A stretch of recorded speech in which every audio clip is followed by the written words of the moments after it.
Hello friends, आप लोग कैसे हैं। आज हम लोग स्टार्ट करेंगे आयुपैक नेम। आयुपैक केमिस्ट्री का टॉपिक है। कैसे हम आयुपैक नेम लिखते हैं, इसके बारे में आज हम लोग इस टॉपिक पे बात करेंगे। तो सबसे पहले आपको हम ये बता दें कि आयुपैक का फुल फॉर्म क्या होता है। चालू स्टार्ट करने से पहले टॉपिक हम लोग को बात करना पड़ेगा। सर आयुपैक का पहले फुल फॉर्म बता दीजिए, फिर आप स्टार्ट करिए। तो आईपैक का फुल क्या होता है? International union of pure and applied chemistry. International union of pure and applied chemistry. हम लोग आईपैक में नेमिंग लिखना किसी भी कंपाउंड का, जो भी ऑर्गेनिक कंपाउंड हम लोग पढ़ेंगे, हाइड्रोकार्बन पढ़ेंगे, उसका नेमिंग कैसे लिखा जाता है, कैसे कार्बन की काउंटिंग करेंगे, कैसे चैन वाले कार्बन को, क्लोज वाले कार्बन को, चैन को हम कैसे लिखेंगे नेमिंग, आज हम लोग इस टॉपिक में सीखेंगे। ठीक है, तो सबसे पहले हम बात करें आईपैक पढ़ने से पहले कि ऑर्गेनिक कंपाउंड क्या होता है। ऑर्गेनिक कंपाउंड क्या होता है? ऑर्गेनिक कंपाउंड किसे कहते हैं, आज हम लोग सीखेंगे। ऑर्गेनिक कंपाउंड क्या होता है, हाइड्रोकार्बन क्या होता है। ठीक है, तो ऑर्गेनिक कंपाउंड क्या होता है? Compound of carbon is called organic compound. यानी compound of carbon is called organic compound. लेकिन सभी कार्बन के कंपाउंड ऑर्गेनिक कंपाउंड नहीं होते। ठीक है, the compound of carbon is called organic compound but few exception. क्या एक्सेप्शन है देखते हैं। एक्सेप्ट CO2, ये ऑर्गेनिक कंपाउंड नहीं है। साइनाइड, ये भी ऑर्गेनिक कंपाउंड नहीं है। साइनेटो क्या है? कार्बोनेट आयन, ये भी ऑर्गेनिक कंपाउंड नहीं है। साइनेटो ये भी ऑर्गेनिक कंपाउंड, ऑर्गेनिक कंपाउंड नहीं है। यानी compound of carbon is called organic compound but exception CO2, carbonate ion और साइनेटो आयन, ये सब ऑर्गेनिक कंपाउंड में नहीं आते। ठीक है, दूसरा बात यह है कि sir ji compound of carbon को ही क्यों ऑर्गेनिक कंपाउंड कहते हैं, क्यों कार्बन को ही ऑर्गेनिक कंपाउंड में इंक्लूड किया जाता है, क्या है? तो एक क्वेश्चन लिख लीजिए, why carbon, why only carbon use. यानी क्यों कार्बन ही यूज किया जाता है कार्बन ऑर्गेनिक कंपाउंड में, क्यों कार्बन ऑफ कंपाउंड ही कहा गया है, carbon of compound he organic compound है, क्यों नहीं कोई दूसरा एलिमेंट ले लिया गया है? क्योंकि सबसे सुपरहिट बात है, कार्बन के अंदर कैटानेशन पावर पाया जाता है। कैटानेशन पावर होता है, लॉन्ग चेन में जुड़ने की क्षमता होती है, लॉन्ग चेन में अरेंज होने की क्षमता होती है, इसी को कहते हैं कैटानेशन पावर। यानी carbon to carbon, carbon carbon एक लंबे चेन में, कार्बन कार्बन कार्बन एक लंबे चेन में जुड़ने की टेंडेंसी होती है इसकी। तो क्या होता है? पहली बात कैटानेशन पावर, कैटानेशन पावर। और बात सबसे सुपरहिट बात, कार्बन क्या होता है? टेट्रावैलेंट होता है। कार्बन क्या होता है? टेट्रावैलेंट होता है। क्या होता है कार्बन? कैटानेशन पावर होता है, टेट्रावैलेंट प्रॉपर्टी होती है, जिससे कार्बन के कंपाउंड को ही ऑर्गेनिक कंपाउंड कहा जाता है। पूछा जाए, कोई पूछे कि क्यों कार्बन ही का कंपाउंड ऑर्गेनिक कंपाउंड होता है, because catenation power is maximum, tetravalent character show. ठीक है, टेट्रावैलेंट का मतलब कार्बन का एटॉमिक नंबर 6 होता है, इसके आउटर मोस्ट ऑर्बिट में कितने इलेक्ट्रॉन पाए जाते हैं? 6, इसलिए इसके 4 लोगों से बॉन्ड बनाने की क्षमता होती है। So carbon is called tetravalent and catenation power is maximum. समझे? तो compound of carbon is called organic compound. इतनी बात सही है। एक सबसे अच्छी बात आप लोग लिख लीजिए, फादर ऑफ ऑर्गेनिक कंपाउंड कौन है भाई? जब हम ऑर्गेनिक कंपाउंड पढ़ रहे हैं तो इनके फादर कौन है, ऑर्गेनिक कंपाउंड क्या होता है, तो सब चीजें जानना जरूरी है कि नहीं है। तो बताते हैं, फादर ऑफ, लिखते जाइए, फादर ऑफ ऑर्गेनिक कंपाउंड कौन है भाई, लिखिए, van't Hoff and Le Bel, van't Hoff and Le Bel, ये क्या है, फादर ऑफ ऑर्गेनिक कंपाउंड। ठीक है, इतनी बात हो गई। कभी भी कार्बन कार्बन के बीच में क्या होता है, सिंगल बॉन्ड होगा, या तो डबल बॉन्ड होगा, या तो ट्रिपल बॉन्ड होगा, लेकिन कभी भी 4 बॉन्ड ये पॉसिबल नहीं है। कार्बन कार्बन के बीच में कितने bond, single bond, double bond, triple bond possible है, लेकिन कार्बन के बीच में कितने बॉन्ड, 2, 4 बॉन्ड पॉसिबल नहीं है। ये बात आपको ध्यान में रखना पड़ेगा। ठीक है, इतनी बात हो गई, आगे चला जाए, चल रहा है। अब हम लोग बात करेंगे बाबू 1 बाय 1, धीरे धीरे हम लोग चल रहे हैं, आप लोग धीरे धीरे क्या करिए, राइट डाउन करते रहिएगा, आराम से हम लोग पढ़ते चलेंगे। दूसरी बात, एक थियरी आती है vital force theory, vital force theory. IUPAC पढ़ने से पहले कुछ जो बेसिक बातें हैं उसके बारे में हम लोग बात करते हैं। इसके आईपैक में हमने क्या पढ़ा, सबसे पहले ऑर्गेनिक कंपाउंड क्या होते हैं, हमने बताया carbon of compound is called organic compound, हमने प्रीवियस सेक्शन बताया। उसके बाद हमने बताया कि क्यों कार्बन को ही यूज किया जाता है ऑर्गेनिक कंपाउंड में, because the maximum catenation power and tetravalence property so carbon. ठीक है, दूसरी बात हमने बात किया था कार्बन के अगर 2 कार्बनों के बीच में सिंगल बॉन्ड, डबल बॉन्ड और ट्रिपल बॉन्ड, लेकिन 4 बॉन्ड पॉसिबल नहीं है। दूसरी बात बताने जा रहे हैं कि vital force theory, vital force theory कहती है कि organic compound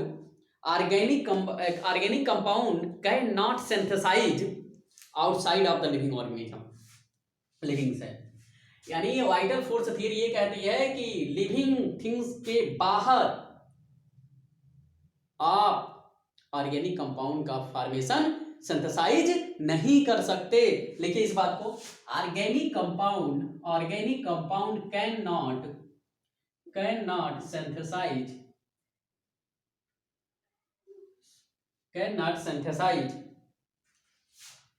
synthesise outside of living cell।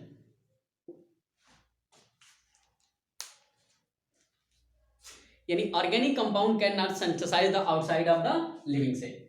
आप ऑर्गेनिक कंपाउंड को लिविंग सेल से बाहर आप बना नहीं सकते, लेकिन इनके एक कौन इस बात को बताया था, किसने, बर्जीलियस ने। इस बात को कौन बताया, बर्जीलियस ने। यानी वाइटल फोर्स थियरी कौन दिया था भाई, बर्जीलियस ने। और वाइटल फोर्स थियरी ये बताती है कि organic compound can not synthesize outside the living cell. लेकिन इनके एक चेला थे जो इनके साथ काम करते थे, उनका नाम था ओलर। क्या नाम था, ओलर, याद रखो, ओलर। इन्होंने कहा नहीं, इन्होंने कहा ठीक है, ये इनके गुरु थे बर्जीलियस, इन्होंने कहा ठीक है गुरुजी आपकी बात सही है, लेकिन इन्होंने अपना काम जारी रखा। इन्होंने अपना लैब में कहा कि ठीक है गुरुजी तो बोल दिए, लेकिन फिर भी हम कोशिश करना है, पता ना बन जाए। तो इन्होंने क्या लिया अपने एक्सपेरिमेंट में, अमोनियम पोटेशियम साइनेटो लिया। क्या लिया, पोटेशियम साइनेटो, KNO, इसको कहते हैं साइनेट आयन, पोटेशियम साइनेटो। ठीक है, और लिया अमोनियम सल्फेट, अमोनियम NH4 का होल ट्वाइस SO4। ठीक है, इन्होंने लिया पोटेशियम साइनेटो और अमोनियम सल्फेट लिया, और इसका क्या किया, रिएक्शन कराया, रीअरेंजमेंट कराया। क्या हुआ, तो इसके रिएक्शन से बना अमोनियम साइनेटो।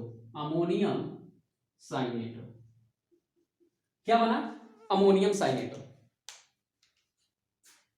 इसको लिख लो, अमोनियम साइनेटो, ये अमोनियम सल्फेट है, ये potassium cyanate. Potassium cyanate plus ammonium cyanate को इन्होंने क्या किया, लिया और रिएक्शन कराया, तो क्या बना, अमोनियम अमोनियम साइनेटो बना।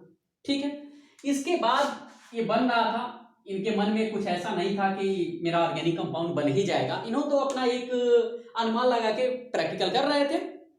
फिर इन दोनों कहा जाता है कि जब ये अपने रिएक्शन कर रहे थे पोटेशियम साइनेट और अमोनियम सल्फेट लेके, तो उसके बाद इन्होंने कुछ समय के लिए बाहर चले गए। मान लेते हैं उनकी वाइफ थी तो पत्नी के पास चले गए कुछ बात करने, चाय बनवाने उसके साथ, तो चले गए पत्नी के साथ। तो अचानक आके देखा कि जो पोटेशियम साइनेट है और अमोनियम सल्फेट है, जब वो कुछ देर के लिए लैब में छोड़ के इसको चले गए थे अपने पत्नी के रूप में, फिर आए पत्नी के रूम में जब चले गए तो फिर इन्होंने आया और देखा इसमें रीअरेंजमेंट हो गया, ये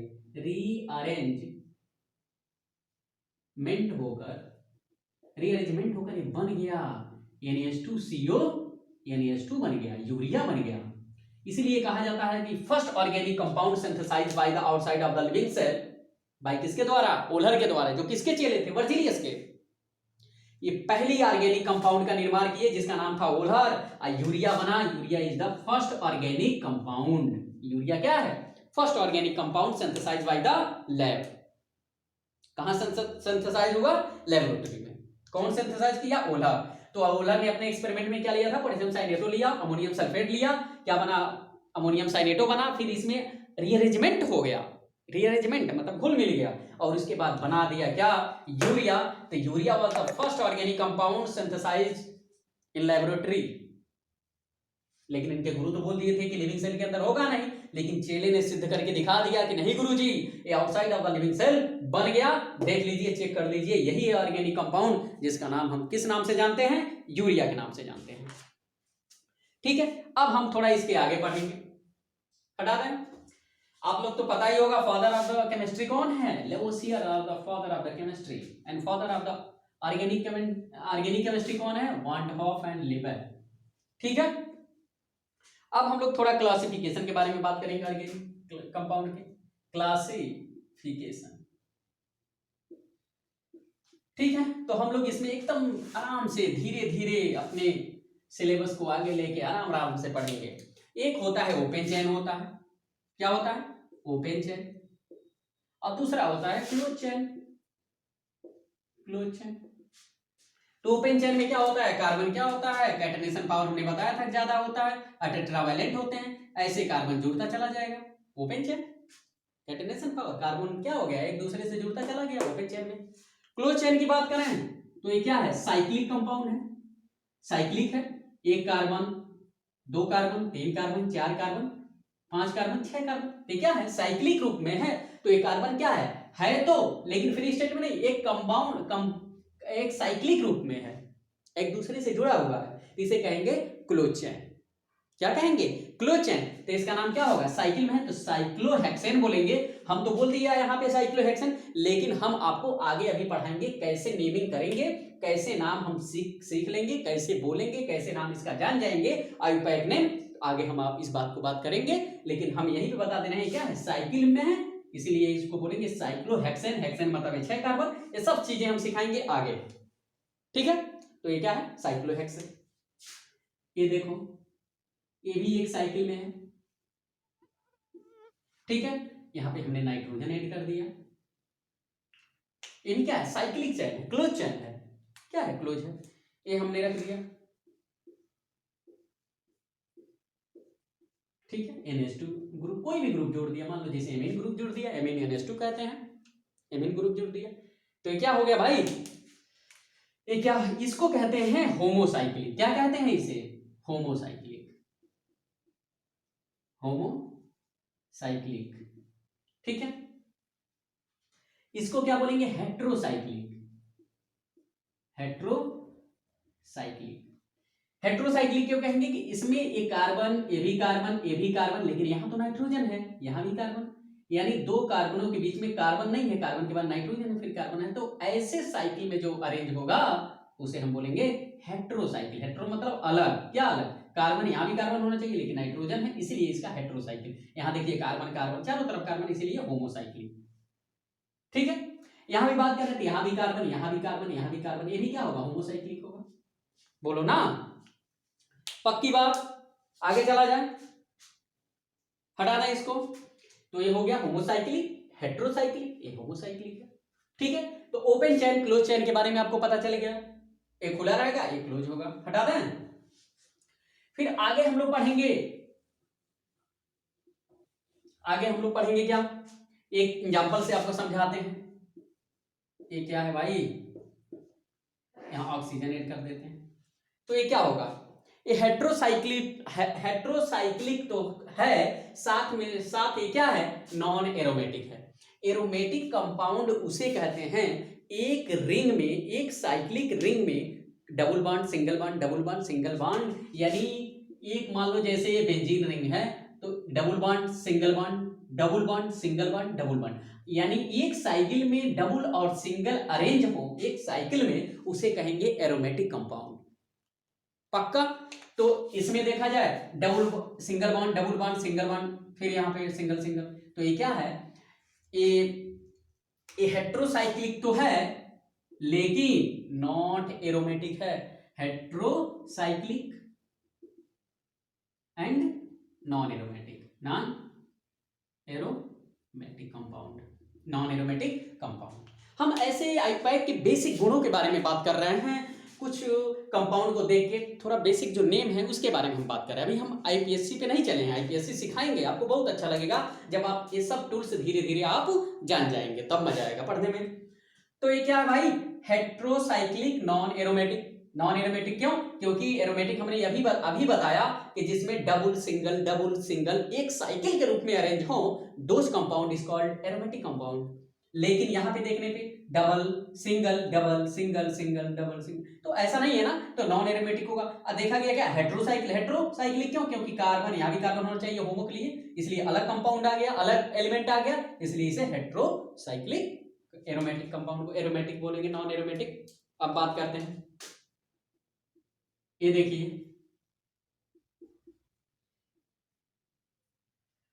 double bond single bond double bond single bond double bond, बहुत अच्छी बात। तो भी क्या होगा, हेट्रोसाइक्लिक होगा होमोसाइक्लिक होगा, हेट्रोसाइक्लिक होगा, क्योंकि यहां कार्बन थे, यहां नाइट्रोजन, फिर यहां कार्बन, यानी हेट्रोसाइक्लिक।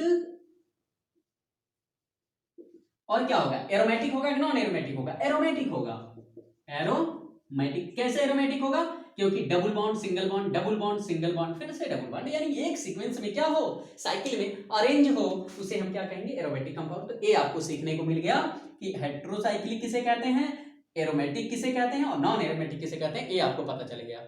बोलो बच्चों, आगे चला जाए, बोलो, पक्की बात, हटा दें, हटा दें। अब इसके बाद एक टॉपिक आता है जिसका नाम है हाइड्रोकार्बन। क्या हम लोग पढ़ेंगे हाइड्रोकार्बन के बारे में। सही है, समझ में आ रहा है, अच्छे से सबके दिमाग में जा रहा है, बोलो। अब हम लोग क्या पढ़ेंगे, हाइड्रोकार्बन। नाम ही बता रहा है, क्या बता रहा है, हाइड्रोकार्बन, यानी जिसमें हाइड्रोजन हो और जिसमें कार्बन हो, तो ऐसे कंपाउंड को हम क्या बोलेंगे, हाइड्रोकार्बन बोलेंगे। क्या बोलेंगे, हाइड्रोकार्बन बोलेंगे, यानी जहां जिसमें हाइड्रोजन भी हो और कार्बन हो, और those compound is called hydrocarbon, ठीक है। तो लिख लो इंग्लिश में, the compound of carbon and hydrogen is called hydrocarbon. लिख लो, the compound of carbon and hydrogen is known as hydrocarbon. हो गया। अब हम लोग पढ़ेंगे हाइड्रोकार्बन के 3 प्रकार होते हैं, एल्केन, एल्कीन और एल्काइन। ठीक है, हटा दें इसको। हाइड्रोकार्बन को क्या हम पढ़ेंगे, हाइड्रोकार्बन में हम पढ़ेंगे, एक होता है सैचुरेटेड, एक होता है अनसैचुरेटेड।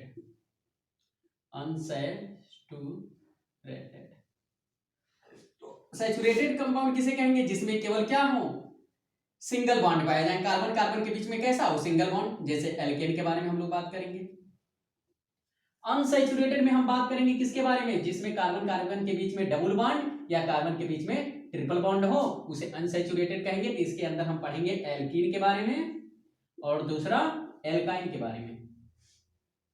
ठीक है, अनसैचुरेटेड में। तो आज हम लोग पढ़ेंगे एल्केन के बारे में, फिर एल्कीन के बारे में, फिर एल्काइन के बारे में। ठीक है, इतनी बात हो गई, हटा दें, हटा दें। तो चालू करते हैं एल्केन। क्या चालू करते हैं बाबू? एल्केन। कमेंट में कर दे, कमेंट करते रहना कि समझ में आ रहा है कि नहीं आ रहा है। ठीक है, जो नहीं आ रहा है कमेंट में बोल देना, हम फिर से बताएंगे। एल्केन, एल्केन का हम पैराफिन के नाम से जानते हैं। इसे क्या जानते हैं? पैराफिन के नाम से हम इसे जानते हैं। ये केमिकली क्या होता है? इनर्ट होता है। केमिकली क्या होता है? Chemically inert. केमिकली क्या होता है? इनर्ट होता है। क्या होता है? इनर्ट होता है। केमिकली क्या होता है? पैराफिन इनर्ट होता है। इसमें हमने आपको बताया कि एल्केन में क्या होता है बाबू? कार्बन कार्बन के बीच में सिंगल बॉन्ड पाया जाता है। क्या पाया जाता है? सिंगल बॉन्ड पाया जाता है। अच्छा, इसको बताने से पहले एक चीज हम बात करेंगे कि आप लोग जैसे हम लोग हिंदी पढ़ने के लिए क ख ग घ अंग पढ़ते हैं और मैथ पढ़ने के लिए 1 2 3 4 5 पढ़ते हैं, उसी तरह आईपैक नाम सीखने से पहले हमको पढ़ना पड़ेगा कि मेथ क्या होता है। Meth, eth, prop, but, pent, hex, hept, oct, non, dec. ये सब याद रखना। मेथ मतलब कार्बन की संख्या 1, एथ मतलब कार्बन की संख्या 2, प्रूफ मतलब कार्बन की संख्या 3, ब्यूट मतलब 4, पेंट मतलब 5, हेक्स मतलब 6, हेप्ट मतलब 7, ऑक्ट मतलब 8, नॉन मतलब 9 और डेक मतलब 10। ये सब क्या है? कार्बन की संख्या है। ये राइट डाउन कर दो एक जगह। मेथ मतलब 1 कार्बन, एथ मतलब 2 कार्बन, प्रूफ मतलब 3 कार्बन, ब्यूट मतलब 4 कार्बन, पेंट मतलब 5 कार्बन, हेक्स मतलब 6 कार्बन, हेप्ट मतलब 7 कार्बन, ऑक्ट मतलब 8 कार्बन और नॉन मतलब 9 कार्बन और डेक मतलब 10 कार्बन। ये नंबर ऑफ द कार्बन को इंडिकेट करेगा। जब 1 कार्बन होगा तो मेथ पढ़ेंगे, 2 कार्बन होगा तो एथ पढ़ेंगे। हटा दें इसको, राइट डाउन कर लो जल्दी। Meth, heth, proof, but, pent, hex, hept, oct, non, dec और उसके बाद अगर 11 है तो 1 डेक। तो बस आप 10 तक याद रखिए, इसके बाद जरूरत नहीं पड़ेगी उतना। पक्का? आगे चला जाए तो इसमें क्या होता है भाई? यहां 2 कार्बन है तो इसको क्या पढ़ेंगे? मेथ, एथ पढ़ेंगे। तो आगे हम नाम लिखना सिखाएंगे। पहले आप यहाँ पे कार्बन कार्बन के बीच में क्या होता है? सिंगल बॉन्ड होता है। बोलो ना, इतनी बात सही है? दूसरी बात, इसका जनरल फार्मूला क्या होता है? जनरल फार्मूला क्या होता है? CnH2n+2। n का मतलब क्या होता है? Number of carbon. CnH2n+2। अगर हमको लिखना है क्या? प्रोपेन लिखना है। क्या लिखना है? प्रोपेन। प्रोपेन क्या लिखना है? प्रोपेन लिखना है। तो प्रूफ मतलब अभी हम बताए हैं, प्रूफ मतलब कार्बन की संख्या कितने होगा? 3 होगा। पक्का? हम जानते हैं प्रूफ मतलब कार्बन की संख्या 3 है, लेकिन ये भी जानते हैं सर जी, आप बताए हैं पहले कि कार्बन क्या होता है? टेट्रावैलेंट होता है। कार्बन क्या होता है? टेट्रावैलेंट होता है। और सबसे सुपरहिट बात, कार्बन के पास क्या होता है? आउटर मोस्ट ऑर्बिटल में कितने इलेक्ट्रॉन होते हैं? 4 इलेक्ट्रॉन होते हैं। यह अपना ऑक्टेट पूरा करने के लिए किसी से क्या लेता है भाई? 4 इलेक्ट्रॉन उधार लेता है। भाई हमें दे दो, हम अपना ऑक्टेट पूरा करके एकदम खुश हो जाएं, मस्त हो जाएं। तो इसीलिए कार्बन पे -4 चार्ज हो जाता है। इसको कहते हैं कार्बाइड आयन। क्या बोलते हैं? कार्बाइड आयन बोलते हैं। इसीलिए कार्बन क्या करता है? 4 लोगों से दोस्ती करना चाहता है, क्योंकि इसके आउटर मोस्ट ऑर्बिट में 4 इलेक्ट्रॉन होते हैं और ये चाहता है कि 4 इलेक्ट्रॉन कहीं से मिल जाए ताकि हम क्या हो जाएं? हमारा ऑक्टेट पूरा हो जाए। और सभी एलिमेंट यही चाहते हैं पूरे पीरियोडिक टेबल में कि हम किसी से लेके या दे के इलेक्ट्रॉन हमारा ऑक्टेट पूरा हो जाए। तो कार्बन अगर 4 इलेक्ट्रॉन ले लेता है तो नेगेटिव चार्ज हो जाता है, और कार्बन के अंदर टेंडेंसी होता है कि ये 4 इलेक्ट्रॉन निकाल दे तो इस पे 4 पॉजिटिव चार्ज हो जाता है। यानी कार्बन पे नेगेटिव और 4 पॉजिटिव दोनों चार्ज पाए जाते हैं। अगर ये ले रहा है तो नेगेटिव, अगर दे रहा है तो पॉजिटिव चार्ज। ठीक है, तो कार्बन कितने हाथ पैर होते हैं? 4। कितने हाथ पैर होते हैं? 4। तो 4 पैर, तो भाई 1 2 3 4, 1 2 3 4, 1 2 3 4, 1 2 3 4। इसको क्या बोलेंगे? प्रोपेन बोलेंगे। यहां हाइड्रोजन सेट कर देंगे तो क्या हो गया? प्रोपेन हो गया। सीखते जाओ, आराम से सीखो। अब ब्यूटेन की बात है। Butane, butane, n, n, n आ गया तो हम समझ गए क्या है? एल्केन है। जहां लास्ट में क्या आ जाए, एन आ जाए, यानी एन आ जाए, तो हम समझेंगे क्या, कार्बन कार्बन के बीच में सिंगल बॉन्ड। जहां लास्ट में एन आ जाए, देखिए यहां एन आ गया, तो यहां कार्बन कार्बन के बीच में क्या होगा, सिंगल बॉन्ड होगा। लेकिन ब्यूट, ब्यूट मतलब 4 कार्बन, यानी 4 कार्बन ऐसे सेट कर देंगे। तो ब्यूट मतलब 4 कार्बन, और जहां एन आ जाए समझ जाएंगे एन का मतलब सिंगल बॉन्ड एल्केन की, एल्केन हो जाएगा। तो कार्बन की वैलेंसी सर जी कितना, तो 4 होता है। कितने 4, तो देखो कार्बन 1 2 3 4, यहां पे ध्यान दो, 1 2 3 4, 1 2 3 4, 1 2 3 4, ठीक है। तो क्या हो गया, ब्यूटेन का फार्मूला हो गया। यहाँ हाइड्रोजन आप सेट कर सकते हैं, क्योंकि हम हाइड्रोकार्बन पढ़ रहे हैं, तो कार्बन और हाइड्रोजन की बात होगी। तो हो गया, ये क्या हो गया, एल्केन के बारे में हम लोग बात कर दिए। एक चीज और देख लो, जैसे मेथेन हो गया, ठीक है, मेथेन, इसको क्या बोलेंगे, मेथेन। मेथेन को हम क्या बोलते हैं, बायोगैस, मास गैस, लिख लो एक बात। और क्या भाई, नेचुरल गैस, फायर गैस, ये सब चीजें क्या होती हैं, एल्केन के अंदर हम लोग पढ़ते हैं। यानी biogas, marsh gas, natural gas, fire gas, ये सब क्या होते हैं, एल्केन होते हैं। ये सब क्या होते हैं, एल्केन होते हैं। हटा दें, हटा देना। अब एल्कीन के बारे में बात करेंगे हम। किसके बारे में बात करेंगे, एल्कीन के बारे में। एल्केन हो गया, एल्कीन, इन। अब देखो बाबू, कार्बन कार्बन के बीच में क्या आ गया, डबल बॉन्ड। जहां लास्ट में क्या आ जाए, इन आ जाए, तो वहां कार्बन कार्बन के बीच में क्या हो जाएगा, डबल बॉन्ड हो जाएगा। क्या हो जाएगा, डबल बॉन्ड, ठीक है।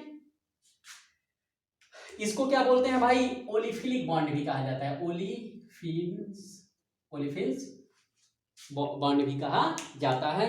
ये होता है ऑयल फॉर्मिंग। एल्कीन क्या होता है, ऑयल फॉर्मिंग, इसे ऑयल फार्मिंग के नाम से भी जाना जाता है, ऑयल फार्मिंग कंपाउंड होते हैं।